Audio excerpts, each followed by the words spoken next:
Фрукты, сладости и 4 килограмма мяса. Расфасованные продуктовые наборы готовы. Эко-волонтеры распределяют пакеты по машинам и отправляются в путь на раздачу сара. Первые в списке получателей – очевидцы тех событий.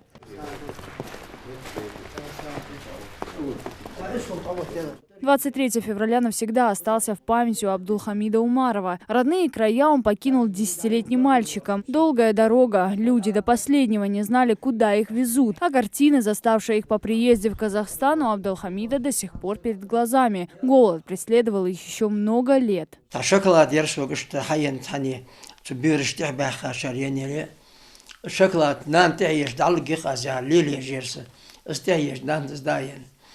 تا كورك داوغا كورك داية تاسع أو قل دا تبوخ تاج اللخي مويسوا نان دايو دربارتو بقى سنانا قصونا барьёвцер.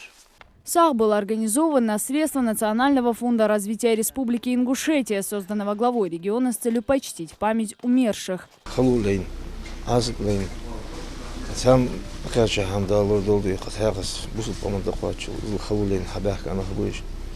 بيت اللي شوش حمدات سبقوا سجاد وصل بو سجاد اللي شوش حمدات خلو طبعا حقول واجه شيل طبعا شيء ما مصدر يدلجه لولج داتي تيجي حاميات حلق حاميات مثلا بين ناقم خلق دي لو جشت وتصير أريد الوقت. Особое внимание на таких благотворительных акциях оказывается именно малоимущим и многодетным семьям. В Нестеровской их более 60. У каждой своя трогательная история, но ни одна из них не сравнится с событиями 1944 года. В каждом доме сегодня читают дуа за погибших.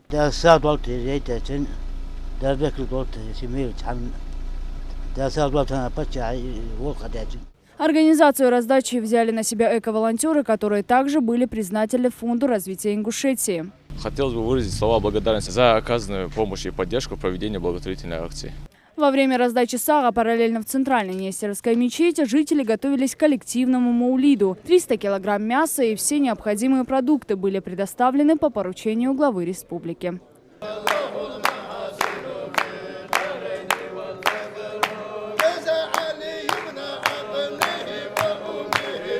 أو عدقة سجليل بيبوه بوسلشم جان داده دخول بخلوش عايشة بالاج عايشات دخنه بين بيدي ناني يجري دخنه دق استب شي محمد عليه الصلاة والسلام دا ازموتك ازبوخ ازمودرك يوم دول دوين دال بوسب دولج داخر قلخر غوتر دوين شي محمد عليه الصلاة والسلام عاشق شار يبوخ متك وعشت يا قاشر دال قابل ساغ دول مولد ساغ دال قابل دول. Далее Асканова, Адам Гулуев, Магомед Зидигов, Новости 24.